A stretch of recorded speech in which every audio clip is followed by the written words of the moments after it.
chers journalistes qui avez accepté de venir participer, comme vous l'avez fait là, de si belle manière, à ce point de presse. Ñu gërëm ñëpp nag sant ñëpp teewaay bi rafet na jekk na ñu gërëm leen ci sant leen ci parce que nag jamono bi ñu toll moo ko laaj. Il faut que le pays se rassemble. Il faut que nit ñi jokkoo joxante loxo quel que soit fi ñu bokk quel que soit li ñuy def quel que soit li ñu mën.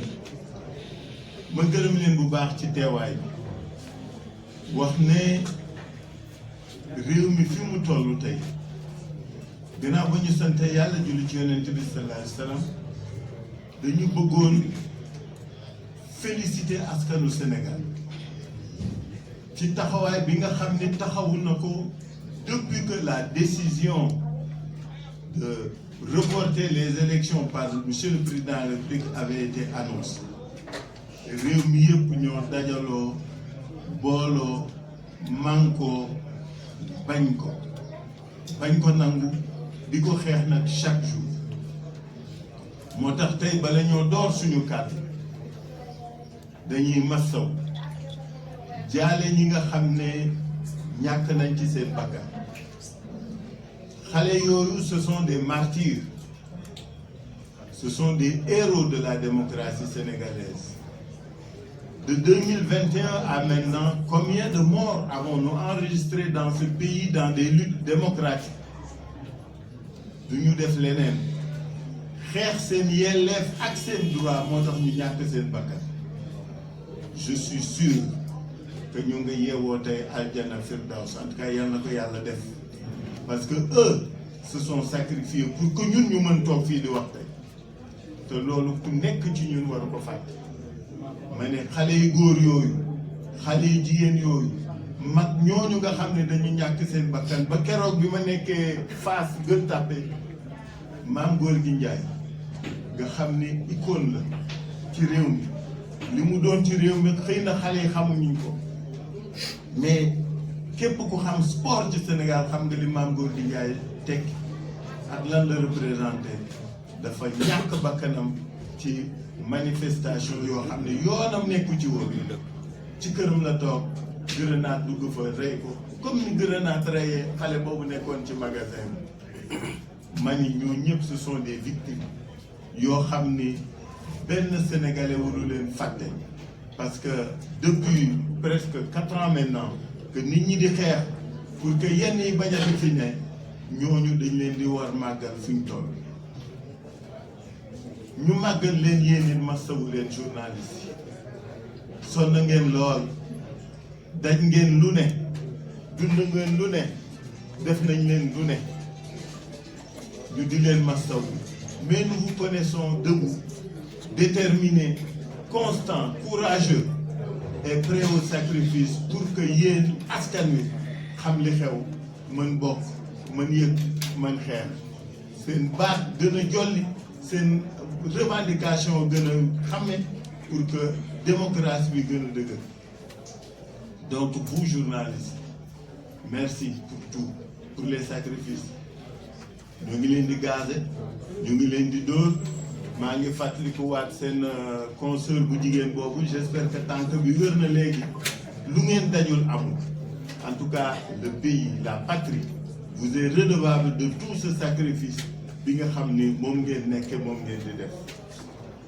ñu massawu xale yi góor jigéen ak mag ak ndaw yi ñu arrêté parce que ce régime là je crois que il n'y a pas de régime plus liberticide que ce pouvoir. li ñu tëj ci doomu sénégalais góor jigéen ci kaso musu fee am c'est unique dans les annales de ce pays. xale yi ci kaso bi lu xew rek ñu tëj kaso lu xew rek ñu jàpp tëj ñooñu ñu tëj góor jigéen mag ak ndaw nañu xam ni seen sacrifice du vain. Ils l'ont fait pour ce pays, ils l'ont fait pour sa démocratie, Ils l'ont fait pour que la réputation de vitrine démocratique de ce pays puisse continuer à être entretenue. ma ne xale yoo jigéen ñooñu nañu xam ne léegi mu jeex léegi ñu génn incha allah pas dans la compromission mais par la lutte. loolu lépp suñ ko fàttalikoo yenn saa yi sax metti na diis na mais dañuy bëgg a am loo xam ni kenn xamul ban sentiment la parce que lii lépp lan la doore woon. Le discours qui a annoncé le report su ngeen fàttalikoo nous a parlé et waxoon naa leen ko bi ñu dégloo borom réew mi le président de la République li mu référé woon mooy article 42 qu'il y avait un blocage des institutions parce que ñaari institution yu mag muy assemblée nationale ak conseil constitutionnel ñoo jubóowul mais bu leen fàttaliku liñ doon wax aussi mooy président bi jubóowul ak premier ministre ay jiñaate am fi ay tamante dëmma am fi. Dans notre pays il ne peut pas y avoir de conflit entre le président de la République et son premier ministre. xam ngeen ko mi ngi mel ni bëri bu tey mbaam la lu mu metti metti kenn lay daal président su premier ministre defee lu mu def toog fi da ko neex donc il ne peut pas y avoir de problème entre eux. affaire bi kay bi ma dégloo communiqué conseil des ministres ba ca tegu ma ni combine bëre lay nuru combine bëre lay nuru communiqué conseil des ministres bi ku ko dégg ak ku lire interview yi génnaat après ci journaux étrangers yi combine bëre lay nuru. J'ose espérer que ce n'est pas un complot contre notre démocratie et que les raisons avancées, les raisons évoquées sont des raisons yoo xam ni mooy li ne sinon il y aura de quoi désespérer de nos dirigeants. ñaareel ñu wax ne y a un blocage institutionnel entre l'Assemblée et le Conseil constitutionnel. su ngeen fàttalikoo dama ne assemblée ba muy créer commission d'enquête def na liggéeyam looloo ko war suñ nee wax na lii leerul am nañ droit saytu ko. conseil constitutionnel su fekkee dañ ni ko defal lii def na ko mu d'accord ñu bañ d'accord ñëpp xam nañ ni les décisions du conseil sont insusceptibles de recours. ñoom ñaar et li ma mujj wax li mu bëgg a wax foofu lay mujj commission d'enquête bi nga xam ni moo servir de prétexte ñu ni xuloo boobu am na ba président jël décret ma ni commission d'enquête boobu gars yi fan lañu mujjee ku leen déggati lu ñu def quels sont les actes posés par cette commission d'enquête. Ce n'était qu'un prétexte. Je crois que ñun ñëpp d'accord nañ ci ce n'était qu'un prétexte pour def lii ñuy def sinon commission d'enquête bi déggatuñ ko ñëpp xamoon nañ ni mënul nem au nom de la séparation des pouvoirs députés yi mënuñu convoquer ay magistrats kooku ñëpp xam nañ ko yéen ñëpp fàttaliku ngeen ni saa yoo mësaan def recours ci décision assemblée yóbbu ko conseil constitutionnel il se déclarait toujours incompétent. Au nom de la séparation des pouvoirs déglu nan la assemblée mën a convoquer juge boo xam ni dafay relever ci autorité beneen structure pour su defee lu dul noonu nan la ko assemblée mën wooye affaire bi naxe mbaay la woon prétexte la woon et je veux que les Sénégalais se souviennent toujours que lu ñuy dal nañuy xool lan la ñuy wund lan la ñuy évoquer comme prétexte comme cause pour jéem a ñu nax parce que loolu la mujj ma ni commission d'enquête bi sosoon lii bi taxoon lii lépp anamu lan la def yan acte la posé. Qu'est-ce que la loi reportant les élections avait à voir avec une commission d'enquête parlementaire pour sur des soupçons de corruption. Alors je veux que ñu xoolaat bu baax pour ngeen comprendre gars yi li ñuy def lan la nuroo dañuy foyer suñu xel à la limite on nous prend pour ce que nous ne sommes pas loolu mooy problème.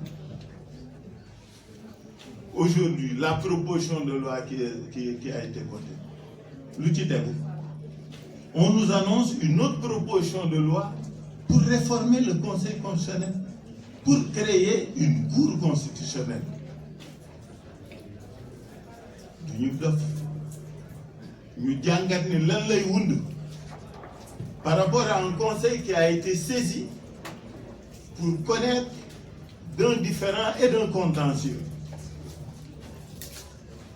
Dafay mel ni chantage wala épée de Damoclès buñ teg seen baat su ngeen nangoo ngeen des su ngeen nangoo mort. C'est ça qui est inquiétant. Qu'on se joue ainsi de nos institutions, qu'on se joue ainsi de tout ce que le Sénégal a construit. Lu dëgëral état ba mu doon un état de droit respectable et respecté par tous. Dama bëgg lu ci nekk toujours nañ koy demee xel. Suñ ko lié rek duñu am problème. Donc aujourd'hui le vrai problème te ci boobu laay jëkke mooy Conseil constitutionnel. Les soupçons qui sont portés contre eux am naam amul yàlla rek a xam. Peut-être qu'un jour daañu xam li ci biir. Mais aujourd'hui le Conseil doit continuer à faire son travail. Il doit connaître des recours et bu mu ñu fi indil mukk incompétence. Kenn du ko nangu xel du ko nangu te duñ ko wekk fenn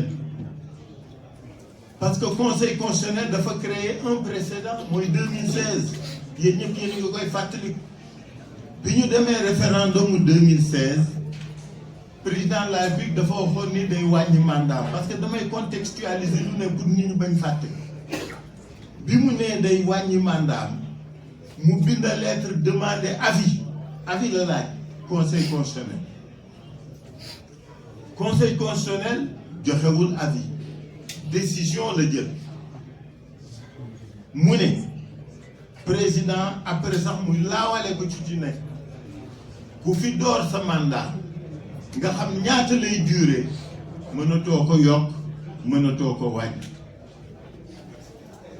kooku mooy premier enseignement bi mais deuxième enseignement bi am solo pour ñun ñi def recours mooy Conseil constitutionnel bi daan wax ni dafa incompétent pour tout ce qui concerne les lois constitutionnelles jox na boppam doole mën-mën pas-pas ak pouvoir bu mu agir sur les lois constitutionnelles la mu mën 2016 loolu la ñuy xaar mu mën 2024 donc ñu ngi leen di interpeller ñoom ñu ngi leen di wax ne la ñu defoon 2016 loolu la ñuy xaar ci ñoom bien que nag et c'est ça qui nous gêne beaucoup des jurisprudences du Conseil n'ont pas toujours été respectées yéen a ngi fàttaliku xulóowu élection législative yi sur la notion des listes complètes xam nga yéen koy fàttaliku il y a eu une jurisprudence de 2001 du Conseil constitutionnel il y avait eu une jurisprudence de la Cour suprême 2001 c'était une liste entre le PS et le PDS su ngeen fàttaliku entre man mi ak Alelo 2022 élection 2021 élection locale yéen a ngi fàttaliku problème mu liste Pikine yi ak problème mu liste Kédougou où la Cour suprême a encore réitéré interprétation ou notion liste complète et pourtant ci législative yi def na leneen loolu la ñuy bañ dañuy fàttali conseil bi ni ko la muy def nay am constance nay am cohérence nay am permanence parce que loolu mooy seen doole loolu mooy tax ñu respecter leen donc suñu premier appel ñun coalition Khalifa président c'est à l'endroit du Conseil constitutionnel pour que cette fois-ci que ñu mat li ñu doon que ñu matal li ñu leen xaare que ñu mottali li ñu leen yéene c'est-à-dire qu'il nous montre que dans ce pays nous sommes dans un état de droit et que institution bu mu mënta doon lañ la dénk di nga ko def en toute indépendance en tout cas ñu ngi leen di fàttali seen bopp di leen fàttali seen wareef di leen fàttali ni ñoom ay Sénégalais lañu par de la robe yi ñuy sol et que am nañu yaakaar ni ils diront le droit cette fois-ci et dire le droit c'est rejeter la proposition de loi, d'annuler la proposition de loi présentée, adoptée par l'Assemblée nationale et donner raison à la requête des deux groupes de députés que nous félicitons en passant. Nous félicitons le groupe de députés, Assemblée nationale et députés opposition. C'est un taxawaay, c'est un jëfin, c'est un melokaan rafet na. En tout cas, nous sommes très fiers d'eux et nous sommes heureux de voir que sur l'essentiel jotee, quelles que soient les différences et les divergences, nit ñi daañu jàpp loolu doon say xeexandoo. En tout cas, cette fois-ci, c'est le conseil qui est interpellé ci li nga xam ni moo mën a sauver suñu dëkk, sauver suñu réew, sauver sa démocratie. Moom mooy prononcer l'annulation de la loi, de la proposition de loi portant report des élections. Fi ñuy jëm wax ji bari na trop, xam naa tey ci suba yéen ñëpp ko mën a ku nekk seen xel a ngi ci li ñuy lire ak a dégg, mais yooyu ay spéculation la parce que dara wóoruguñu ci. Mais faut jamais avoir raison trop tôt. Xam ngeen fi ma waxee de, xam ngeen li may wax,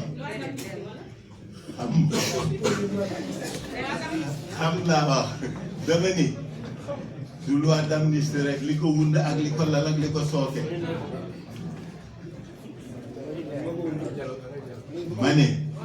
Dama ni leer laa wax.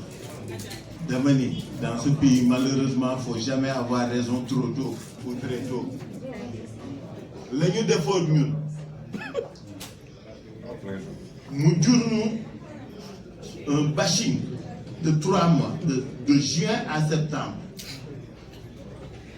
Yéen ñëpp kenn du ko fàttaliku parce que lu ñu gëm la. Man dama ni leen fàttali naa leen ko 88 am na ñu juddoogul woon ci yéen, 92 96 98 2017 2018 2022 yéen ñi j'étais même en prison. Nous avons toujours été au dialogue. Tant que l'État du Sénégal, tant que l'intérêt de la nation sont en jeu. Loolu laa gëm, defuma ko pour sama bopp, dama koy def pour sama réew. Lii ñuy mun ne ak wënd nag, xam nga doomu gileem nag mën na juddoo ci waay wante du fa màggee. Du loolu de li ci kanam raw li bët gaañ yi. Ma ne bu kenn fooyee xelu kenn. Dama wax ni réew mi su wootee dialogue bi ngeen ma wax naa ci wax, dialogue bi li ma ci wax lu leer. Dama ni man dialogue laa gëm, mais contexte bii ñu toll bala ñoo wax dialogue nañu wax d'abord report élection yi ba pare. Nañu xeex ba élection report yi bañ am. Ku ñu woo ci waxtaan boobaa ñu apprécier. Loolu laa waxoon de, loolu laay waxaat. May wax nag seen collègue yeeg yi wax naan bi ñuy def concertation ou consultation report bi maa nga woon palais. Ki ko wax kenn ki ci télévision Maïmouna Ndour Faye la ko waxee ak ñeneen. Damay wax leen xam nga man nag malheureusement je suis un bon grand yow fois quoi. Je dis les choses. Ma ne amul, nekkul, kenn woowuma, kenn boolewuma, kenn gisuma, dewuma palais, waxuma téléphone ci report. Que ce soit clair, net et précis. Nit ñi suñu bëggee xam nañuy laajte moo gën ñuy sosal nit ñi. Man dama ni la xam nga wax naa ko fii ci émission Assane Gueye laa ko ci ko wax 2000 xam nga lan su ngeen koy fàttaliku. Dama ni su ma waree dem palais au nom de l'intérêt général du ma làqatu damay dem bëccëg ndare tàmma dem taseeg Macky Sall. C'est le président de la République. Su ma fa génnee je dirai aux Sénégalais j'ai été répondre à une invitation du président de la République lii lañ fa wax. Moi je suis un républicain, je ne connais que l'État. Macky Sall peut avoir tous les défauts que vous voulez, c'est le président de la République jusqu'au 2 avril. Jusqu'au 2 avril ku mu fi signé rek nga fal te gaa yaa ngi raat.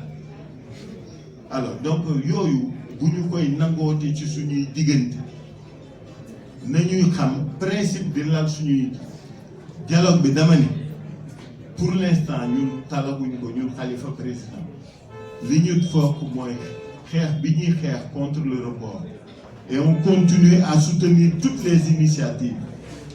C'est pourquoi nous sommes dans la plateforme F25, nous sommes dans la plateforme M24 et nous soutenons toutes les initiatives de la société civile dans ce sens-là. Nous sommes partie prenante. Cheikh Gueye est dans le F25, le président Omar Cissé est dans le F24 et nous sommes, moi je suis dans le groupe des candidats et on participe à tout. Je fais toutes ces pressions pour que nous n'ignorions. Ça fait 25 ans, 24 ans que je suis dans l'opposition. 2000 opposition.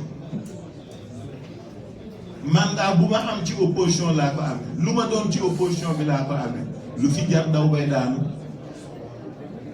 donc je veux que yenn saa yi waxante tuuti dëgg vous me connaissez pas parlant ainsi mais yenn saa yi ma dellu Grand Yoff ga ma dëkk nag mel na ma war a mel donc je veux que les gens comprennent que fii amuñu lu ñuy làq amuñu lu ñuy nëbb ñun lu ñuy def day leer.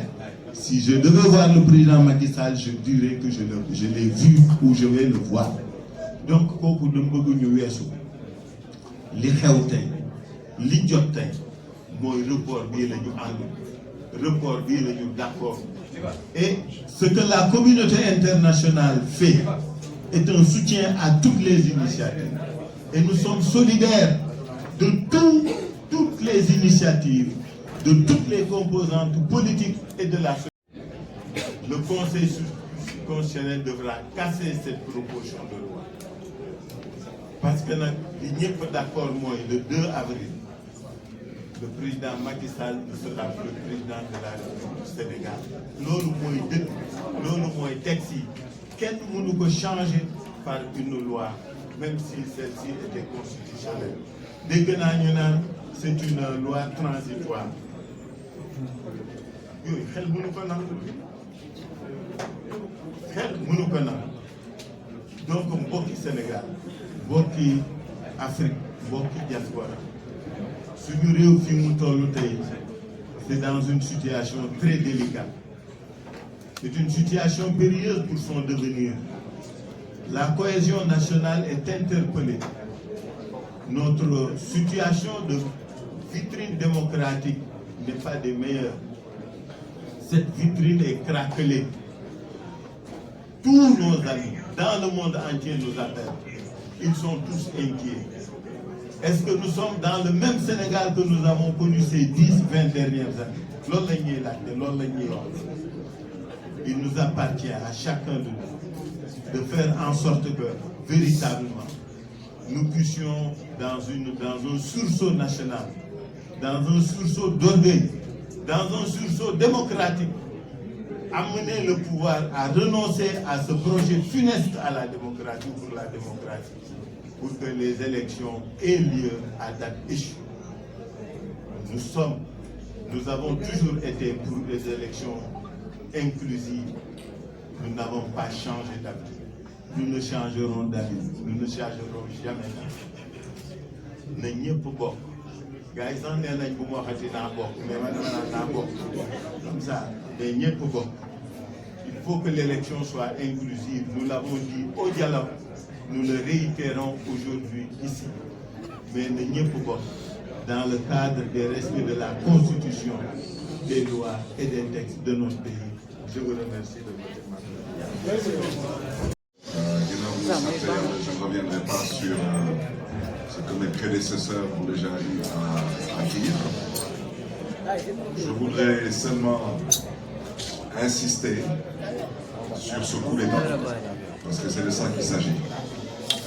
Et à l'image de ce que le député maire Omar Cissé a dit, dire que ce n'est pas un coup d'État constitutionnel ou un coup d'État institutionnel, mais c'est un coup d'État.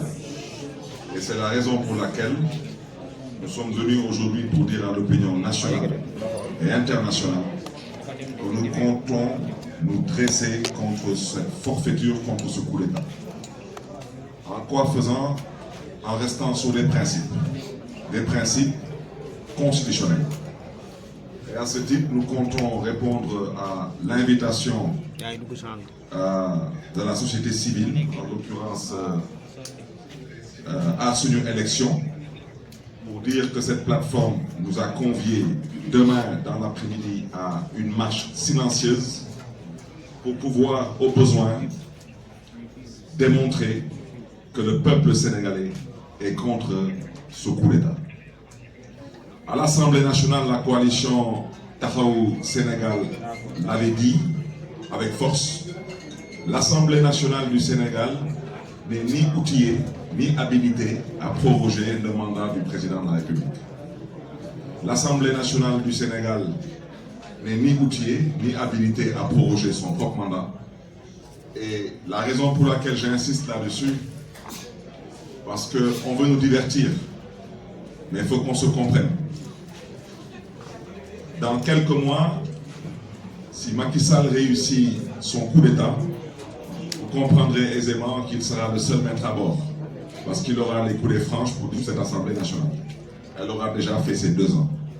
Et je vous rappelle que bien avant le terme de ces 2 ans, M. Macky Sall a tenté de dissoudre cette Assemblée nationale. Donc cette Assemblée nationale aujourd'hui, peut-être ne réalise pas la gravité de l'acte qu'elle a eu à poser, mais je voudrais le dire et le répéter avec force. Nous sommes obligés de nous dresser aujourd'hui contre ce qui se fait, parce que ce qui se fait aura logiquement une suite. Mais je voudrais surtout, chers amis de la presse nationale et internationale, réitérer ici la position de notre leader, le président Khalifa Abubakar Sall. M. Khalifa Abubakar Sall a toujours milité pour des élections inclusives et participatives, pour des élections claires, transparentes et démocratiques. Quand je parle d'élections, je parle d'élections locales, législatives et présidentielles. Nous sommes toujours dans cette dynamique parce que nous considérons que dans une démocratie, nous devons permettre à la démocratie de pouvoir respirer. Je voudrais aussi rappeler à l'endroit de l'opinion nationale et internationale que quand le président Khalifa Abubakar Sall prenait sur lui la responsabilité, après en avoir informé ses colistiers de la coalition d'opposition d'alors, de sa volonté d'aller participer à ce dialogue, c'était parce que le Sénégal était face à des problèmes. Et qu'il fallait impérativement trouver des solutions pour sortir le Sénégal de ces problèmes. Aujourd'hui, on nous invite à un dialogue. Je voudrais vous rappeler aujourd'hui que le Sénégal n'est pas face à un problème. Le Sénégal a un problème. Et son problème se trouve être actuellement le président de la République. Donc il faut qu'on se comprenne. Ce dialogue, la coalition Taxawu Sénégal ne peut pas la cautionner ou y prendre part si c'est pour violer la Constitution. Il faut qu'on soit bien clair. Quand on devait aller au dialogue, quand on devait y aller, et on a eu à le dire là-bas, dire que notre position, c'est que les élections doivent être inclusives et participatives. Qu'on doit organiser une élection et non une sélection, voire une élimination. Et ça reste toujours la position, le principe de notre leader et de notre coalition. Donc, nous voulons aujourd'hui surtout appeler tous nos militants, tous nos sympathisants à rester sur leurs principes. C'est des principes de défense de la Constitution et des lois et textes en vigueur dans ce pays. Merci à vous.